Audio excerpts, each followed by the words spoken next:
12 ज्योतिर्लिंग में से एक ज्योतिर्लिंग है ओमकारेश्वर। कौन सा ज्योतिर्लिंग है? सब बोलो। ओमकारेश्वर। बिंद नामक पर्वत पर वो ज्योतिर्लिंग विराजमान। एक बार देवऋषि नारद भ्रमण करते करते बिंद पर्वत पर आ गए। अब नारद जी का तो काम तुम सबको मालूम ही है ना। नारद जी का काम तो मालूम है ना सबको। क्या काम है उनका? दुनिया के लोग कहते हैं नारद जी का काम है चुगली करने का, पर शिव महापुराण की कथा कहती है नारद जी का काम चुगली करने का नहीं है। नारद जी का काम किसी व्यक्ति को अग्नि प्रज्वलित कर कर, किसी व्यक्ति में आग प्रज्वलित कर कर, किसी व्यक्ति के हृदय को जलाकर भगवान की भक्ति को प्रकट करने की सामर्थ्यता देवऋषि नारद। लोग कहते हैं नारद जी का काम चुगली करने का है, लोग कहते हैं नारद जी का काम निंदा करने का है। निंदा करने का नहीं, निंदा के माध्यम से भगवान की भक्ति प्रकट करना। किसी के अंदर इतनी जलन उत्पन्न कर देना कि वो तप करने बैठ जाए, किसी की इतनी बड़ाई कर देना कि वो भगवान की भक्ति से जुड़ जाए। ये देवऋषि नारद का काम है। दुनिया के लोग, दुनिया के कथाकार कहते हैं कि देवऋषि नारद निंदक है, देवऋषि नारद चुगलखोर है, देवऋषि नारद निंदा करते हैं। ये दुनिया के लोगों ने एक पक्ष देखा। अगर दूसरा पक्ष देखते तो मालूम पड़ता कि देवऋषि नारद निंदक नहीं है। देवऋषि नारद जो देवऋषि नारद हैं वो चुगलखोर नहीं है। देवऋषि नारद अपनी वाणी से किसी के अंदर अग्नि उत्पन्न कर कर उसको इतना अंदर से जला देते हैं कि वो भगवान को प्राप्त करने के लिए फिर कुछ ना कुछ प्रयास कर ही लेता है। जब जब देवऋषि नारद ने निंदा करी, जब जब देवऋषि नारद ने चुगली करी, तब तक देवता को प्रकट होना पड़ा। गए थे माता लक्ष्मी के पास में। देवऋषि नारद ने माता लक्ष्मी जी से कह दिया था, मैया बहुत भूख लग रही है, कुछ खाने का है क्या? बहुत तेज भूख लगी है, कुछ खाने का है आपके पास में? मैया ने अंदर से जाकर मोतीचूर का लड्डू लाकर दे दिया। नारद जी ने जो मोतीचूर का लड्डू खाया तो नारद जी ने कह दिया, मैया लड्डू तो अनसुईया जी के घर के थे, क्या जोरदार लड्डू बनाती है मैया। तुझे तो लड्डू बनाना भी नहीं आता लक्ष्मी मैया। अब तो लक्ष्मी जी को क्रोध आ गया। इतनी देर में नारद जी पहुंच गए पार्वती जी के यहाँ। पार्वती जी के यहाँ पहुंचते से मैया भूख लग रही है, भूख बहुत तेज है। पार्वती जी अंदर गई, उन्होंने आकड़िया की रोटी काकड़िया की साग नारद जी को दे दी। नारद जी भोजन करते से बोले, मैया रोटी तो अनसुईया जी के घर की थी, क्या रोटी बनाती है, क्या रोटी। अब पार्वती जी का हृदय जल गया। थोड़ी देर बाद नारद जी ब्रह्मा जी के पहुंच गए। ब्रह्माणी बैठी थी, ब्रह्माणी से कहा, मैया बहुत तेज भूख लग रही है। ब्रह्माणी अंदर गई, खीर बनाकर लाकर दे दी। नारद जी बोले, मैया खीर तो अनसुईया जी के घर की थी, क्या जोरदार खीर। अब तो तीनों देवियां इकट्ठी हो गई। मोहल्ले की 3 माताएं अगर एक जगह पर मिल जाए तो समझ लेना कि किसी ना किसी की बुराई चालू है, किसी ना किसी की निंदा चालू। अगर ये तीनों एक जगह पर मिल गई है ना तो जरूर किसी ना किसी की निंदा चल रही है, किसी ना किसी की बुराई चल रही है, पक्का। इकट्ठी हो गई तीनों देवियों ने आपस में विचार करा कि अपन तो परेशान हो गए नारद जी के कारण। अनसुईया अनसुईया अनसुईया अनसुईया, ऐसा क्या अनसुईया में? अपने अपने पतियों को परीक्षा लेने भेज दो। ब्रह्मा विष्णु महेश तीनों परीक्षा लेने के लिए चले। और जैसे ही ब्रह्मा विष्णु महेश परीक्षा लेने के लिए चले, परीक्षा लेने के लिए जैसे ही चल दिए, इतने में तीनों दरवाजे पर पहुंचकर भिक्षा मांग रहे। माता भिक्षाम दे, माता भिक्षाम दे, माता भिक्षाम दे। अनसुईया जी बाहर निकल कर आई और माता अनसुईया जब बाहर निकल कर आई और माता अनसुईया जी ने जो दर्शन किया, दर्शन करते से ही माता अनसुईया जी ने पूछा, आप देवताओं आपको क्या चाहिए? तो कि भिक्षा चाहिए। अनसुईया जी अंदर गई, पात्र में थोड़ी सी भिक्षा लेकर आई, अन्न का दान देने लगी। इतने देर में जब अन्न का दान देने लगी तब उसी समय पर अनसुईया जी जब अन्न का दान दे रही थी तब तीनों देवताओं ने खड़े होकर कह दिया, हमको भिक्षा ऐसे नहीं चाहिए, हमको ऐसी भिक्षा नहीं चाहिए, हमको ये भिक्षा नहीं, तो तुमको कैसी भिक्षा चाहिए? ब्रह्मा विष्णु महेश ने कहा, क्योंकि इनको देवियों ने कहा था कि जब भिक्षा मांगने जाना तो अनसुईया जी से कहना कि वस्त्र उतार कर भिक्षा देने के लिए, वस्त्र। अब तीनों देवताओं ने कहा, मां भिक्षा तो चाहिए मां, भिक्षा तो चाहिए, पर वस्त्र उतार कर है, वस्त्र उतार। अनसुईया जी बोली कि देवता हूं, आप कह रहे हो कि अंदर का स्पीकर बड़ा अंदर में, आप कह रही हो कि भिक्षा चाहिए और भिक्षा चाहिए और वो भी वस्त्र उतार कर चाहिए। अनसुईया जी ने कहा बाबा ऐसी कोई भिक्षा कोई नारी कभी नहीं दे सकती, ये भिक्षा कभी कोई नारी नहीं देगी। नारी अपने वस्त्र उतार कर कैसे भिक्षा देने आएगी? तीनों ने, जो ऋषि का रूप रखकर आए थे, साधु का रूप रखकर आए थे, उन तीनों ने कहा मां भिक्षा तो हम ऐसे ही लेते हैं, अगर दोगी तो लेंगे वरना भूखे रह जाएंगे, और अगर हम भूखे रह गए तो उसका दोष तुम्हें लगेगा। अनसुईया जी अंदर गई। नारद जी ने जो तीनों देवियों को अग्नि उत्पन्न करी थी वो अग्नि आप काम कर गई। अनसुईया जी अंदर जाकर जल लाई। अगर मेरा सात्विक तो पक्का है, मैंने अपने पति की सेवा परमेश्वर मानकर करी है, तो ये तीनों की तीनों बच्चे हो जाए। जो जल छोड़ा तीनों की तीनों देवता 1.5 महीने के छोड़ा हो गए।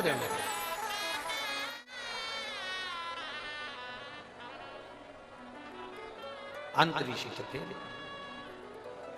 अनसुईया जी ने विश्वकर्मा जी का ध्यान कर कर चंदन का पन्ना बनवाया, रेशम की डोरी लगाई, तीनों देवताओं को उसमें विराजमान कर दिया, तीनों देवताओं को उसमें विराजमान कर दिया, और तीनों देवता उसमें विराजमान हो गए। चंदन के पलने में रेशम की डोरी डालकर माता अनसुईया तीनों को झुला रही थी। इतने में आंतरी ऋषि का आगमन हो गया। आंतरी ऋषि ने पूछ लिया अनसुईया जी से कि ये किनके बच्चे हैं? अनसुईया जी तुरंत आंतरी ऋषि से कहती हैं ये अपने बच्चे। आंतरी ऋषि ने कहा अभी मैं स्नान करने गया था तब तो एक भी नहीं था, और आया तो 3। अनसुईया जी बोली भगवान जब देता है तो छप्पर फाड़ कर देता है।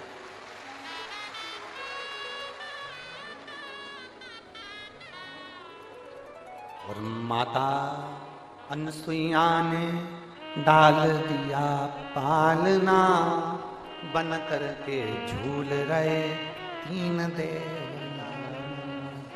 झूल रहे। अब नारद जी का काम देखिए। दुनिया के लोग कहते हैं नारद निंदा करते हैं, दुनिया के लोग कहते हैं नारद चुगली करते हैं। अगर नारद नहीं होते तो चंद्र प्रकट नहीं होते, अगर नारद नहीं होते तो दुर्वासा प्रकट नहीं होते, अगर नारद नहीं होते तो दत्तात्रेय भगवान प्रकट नहीं होते, अगर नारद नहीं होते। नारद जी चले लक्ष्मी जी के पास में पहुंचे। मैया आज बड़ी बेचैन दिख रही हो। लक्ष्मी जी बोली क्या बताएं, हुआ क्या?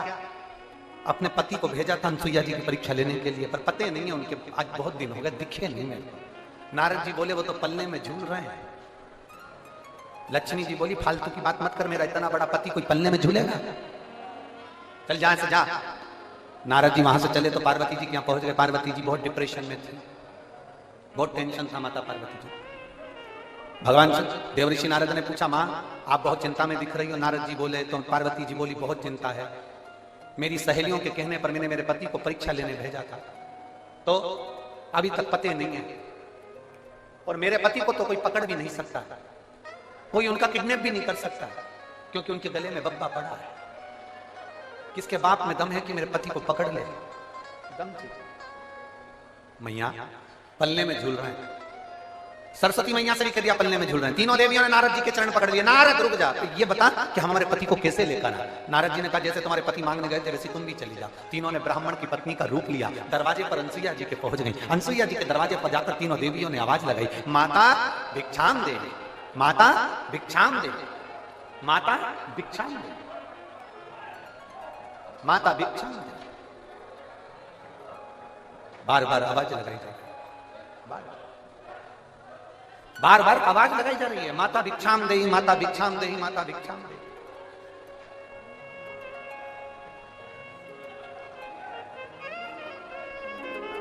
बार बार आवाज लगाई। और जैसे ही आवाज लगाई पार्वती मैया अनसुईया मैया निकलकर बाहर आई। जो अनसुईया मैया निकलकर बाहर आती इतने में आंतरी ऋषि ने आवाज लगाई अनसुईया कहां जा रही हो? अनसुईया रुक गई, दरवाजा बंद है, तीनों देवियां बाहर। लक्ष्मी ने पार्वती से कहा पार्वती जरा देखो तो अंदर अपने पति हैं भी कि नहीं है? पार्वती जी ने सरस्वती से कहा तुम अंदर झांक कर देखो पति अंदर है कि नहीं है। सरस्वती मैया दरवाजे में एक छोटी सी सरंग, पतली सी सरंग, उस सरंग में से सरस्वती अंदर झांक कर देख रही थी। इतने में पीछे से देवऋषि नारद जी आकर बोले मैया तुम दूसरे के घर में झांकी हो ना, आज से पृथ्वी पर जितनी माता है ना इनकी भी आदत बदल जाएगी। ये जब भी कपड़ा सुखाने ऊपर जाएगी तो पड़ोसी की छत जरूर ढाक के आएगी।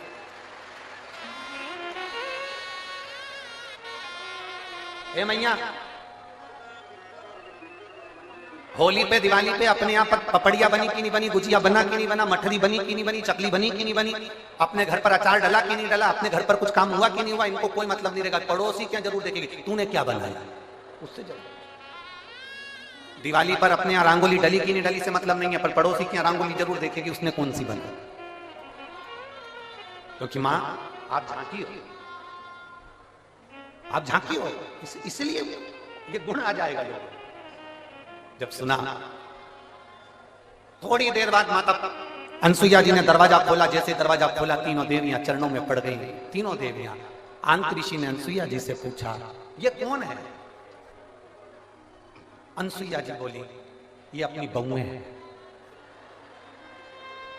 आंतरी ऋषि बोले बेटे इतने इतने से बहू साथ साथ हाथ।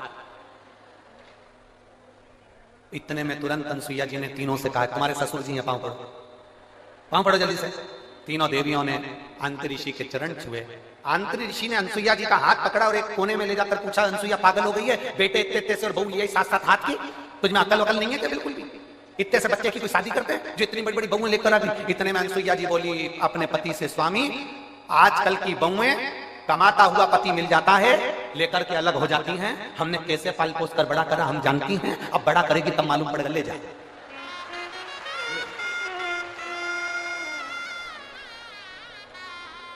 अब तीनों देवियां तीनों देवताओं को देखकर टेंशन में आ गई।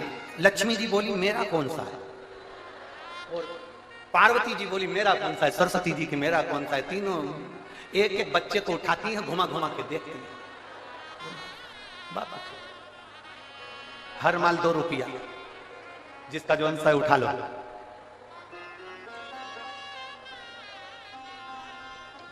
अब उठाएं किसको? लक्ष्मी जी सबसे पहले बोली कि देखो सबसे पहले मैं विद्वान भी हूं और चतुर भी हूं और मैं अपने पति को छाट सकता हूं। जो ज्यादा विद्वान होता है, जो ज्यादा चतुर होता है, सब्जी के ठेले पे वही सड़ी हुई भिंडी लेके आता है। काना बैंगन जो ज्यादा समझदारी दिखाता है ना वही लाता, वही छाट छाट के अलग अलग रखती जाएगी, रखती जाएगी, रखती जाएगी। सब्जी वाला इससे ज्यादा चतुर होता है, उसने कहा रख ले तू, अलग छाट छाट के रख। इसने जैसे अलग छाट के रखा, थैली में भरा, भरने के बाद थैली इधर बाजू में रख दी और जो सड़ा हुआ था उसकी थैली उसके हाथ में टिका दी। लक्ष्मी जी बोली सबसे पहले मैं छाटूंगी। लक्ष्मी जी ने अपने पति को छाटा।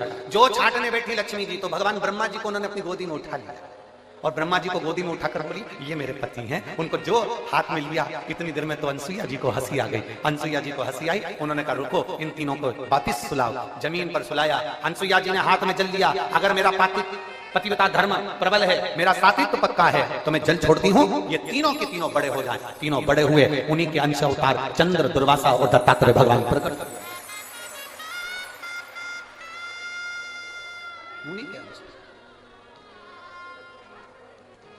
और महाराज दुनिया के लोग कहते हैं कि देवऋषि नारद चुगली करते हैं, देवऋषि नारद निंदा करते हैं, देवऋषि नारद बुराई करते हैं। नहीं, देवऋषि नारद देवता को प्रकट करने के लिए, भक्ति को प्रकट करने का कार्य करते हैं और वो देवऋषि नारद ने किया। शिव कथा कह रही है, भगवान शंकर का संवाद कह रहा है, शिव महापुराण की कथा कह रही है। देवऋषि नारद विंध्य पर्वत के पास में जाकर कहते हैं विंध्य तुझ में और सुमेरु पर्वत में बहुत अंतर है। विंध्य तू इतना विशाल नहीं है जितना सुमेरु पर्वत विशाल है। अब विंध्य पर्वत को तो क्रोध आ गया। जब विंध्य पर्वत को क्रोध आया तो विंध्य पर्वत ने विचार करा कि अब कुछ भी हो जाए, मुझे इतना ऊंचा बनना है, इतना ऊंचा बनना है कि देवता तक मेरा पर्वत की श्रृंखला पहुंचे। अब मुझे इतना ऊंचा जाना है, अब मुझे इतना ऊंचा पहुंचना। विंध्य ने अपना विस्तार करा, सुमेरु पर्वत से भी ऊंचा विंध्य पर्वत पहुंच गया।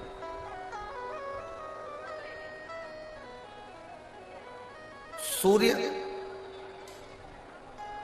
के अश्व चलते चलते थोड़ा अंधेरा हो रहा था, सूर्य अपना प्रकाश कम कर रहे थे और उस समय पर जाकर सूर्य के अश्व को विंध्य पर्वत के घोड़ों ने, विंध्य पर्वत के शिखर ने सूर्य के घोड़ों को रोक दिया, अश्व को रोक दिया। बहुत सावधानी से सुनना, यह कथा अभी तक हमारे मुखाग्रविंद पर कभी नहीं आई, परंतु यह प्रदोष की सबसे पहली पूजन, प्रदोष काल में सबसे पहली पूजन प्रदोष की कौन ने करी थी और कब करी गई थी, वो कथा चल रही है। यदि कोई आपसे पूछेगा तो आप भी बता सकते हो कि हमने ये कथा ऐसे ऐसे प्रदोष की श्रवण करी। एक सुख का अनुभव कराती है प्रदोष की पूजा। एक बार भगवान शंकर की अविरल भक्ति को धारण कर कर देते, ढोंग से दूर हो जाओ, प्रपंच से दूर हो जाओ, छल से दूर हो जाओ, बेईमानी से दूर हो जाओ, प्रपंच से दूर हो जाओ। दुनिया के लोग तुम्हें बहुत सारा आडंबर कर कर तुम्हें खींचने का प्रयास करेंगे, पर आज की पीढ़ी पढ़ी लिखी पीढ़ी है, आज की पीढ़ी विद्वत्ता की पीढ़ी है। और हम फिर निवेदन करेंगे, तुम्हें आडंबर में नहीं फंसना, तुम्हें ढोंग प्रपंच में नहीं फंसना, तुम्हें ढकोसले में नहीं जाना, तुम्हें अंधविश्वास की ओर नहीं जाना, कहीं मत जाओ। कोई तुमसे कहे कि यहां जाना मैं तुम्हारा ये काम कर दूंगा, वहां जाना मैं तुम्हारा ये काम कर दूंगा, ना ना ना ना, कहीं मत जाओ। तुम तो अपने घर के नजदीक में जो शिवालय है, तुम्हारे घर के पास में जो शंकर का मंदिर है, तुम तो वहां जाओ, एक लोटा जल चढ़ाओ, बुआरी लगाओ, झाड़ू लगाओ, सेवा करो, अर्चना करो, और जिस दिन मेरा कुबेर भंडारी तुम्हारी झोली भर दे, उस दिन तुम कुबेरेश्वर धाम आ जाना। ये बात कृपा करे और इतना दे मेरा कुबेर भंडारी, तुम्हारे को इतना झोलियों में भर दे कि तुम भी अपने नगर में, अपने गांव में, अपने शहर में शिव महापुराण की कथा करने के लिए लालायित रहो। ये शिव वो कहे ने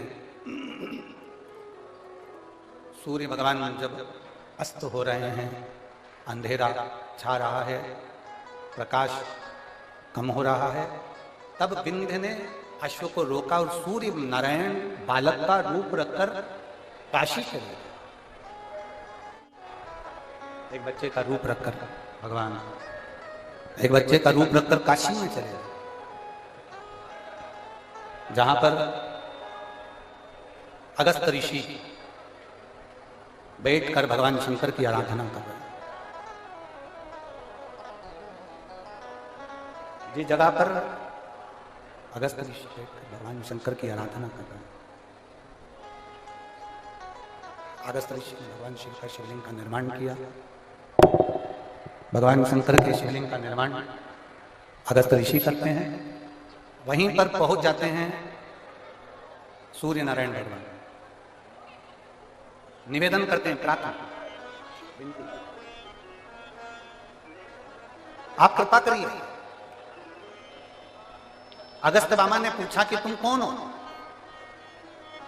भास्कर देव सूर्य नारायण बच्चे का रूप रखे हुए थे, तो वो अपने असली स्वरूप में प्रकट होकर कहते हैं, मैं सूर्य नारायण, ना तो मैं प्रकाशित हो रहा हूं और ना मैं डूब रहा हूं। एक प्रदोष का समय, प्रदोष काल में मुझे अटका दिया उस विंध्य ने। आप कृपा करिए। अगस्त ऋषि ने कहा कि तुम एक काम करो सूर्यदेव, तुम पार्थिव शिवलिंग का निर्माण कर कर पूजन करो, व्रत करो, एक अक्षत, एक बेलपत्र, एक शमी पत्र तुम्हारी उलझन को समाप्त कर दे। मेरी जीजियों, प्रदोष का इंतजार नहीं मत करा करो कि प्रदोष का दिन आएगा या प्रदोष का दिन आएगा तो हम गला पकड़ रहे हैं बाबा। प्रदोष का दिन आएगा तो हम भगवान शंकर को प्रदोष के समय में, शाम के समय पर हम बेलपत्र, शमी पत्र, चावल समर्पित करेंगे। आप तो प्रयास करा करो, कभी अगर मौका मिल जाए तो प्रदोष काल में, प्रदोष के समय पर एकांतेश्वर शिवलिंग मिल जाए, कहीं एकांत में कोई शंकर भगवान का शिवलिंग मिल जाए एक बेलपत्र लो, उसके ऊपर एक शमी पत्र रख लो, एक चावल का दाना रख लो, अपने मन की बात बाबा से कहकर श्री शिवाय नमस्तुभ्यम बोलकर शंकर भगवान की अशोक सुंदरी वाली जगह पर स्पर्श कराकर वही शमी पत्र, वही अक्षत का दाना, वही बेलपत्र शंकर भगवान के शिवलिंग पर उसको समर्पित कर दो। समर्पित करते समय ये जो डंडी का मुख है, ये जहां जलाधारी होती है, पानी बहता है, उस ओर डंडी का मुख होना चाहिए। जिधर पानी बह रहा है उधर से करो। प्रदोष काल में करी गई आराधना, प्रदोष काल में किया गया भजन, केवल प्रदोष के दिन ही नहीं, प्रदोष काल में कभी भी शंकर को याद करो। वैसे तो शंकर भगवान को याद करने के लिए कोई समय निश्चित नहीं किया गया कि इस समय शिव जी को याद करना। मौत का और महाकाल का आने का समय कभी निश्चित नहीं होता।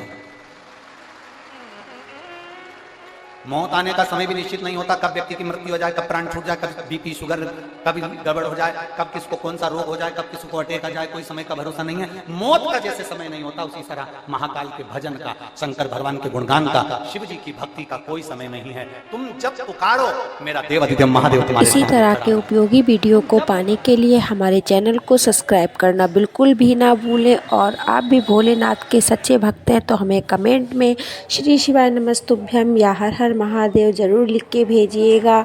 और गुरु जी के बताए हुए उपायों को ज़रूर करिएगा, पूर्ण लाभ मिलेगा। हम लोग सभी लोग मिलके करते हैं और हमें पूर्ण लाभ मिलता है और आपको भी मिलेगा।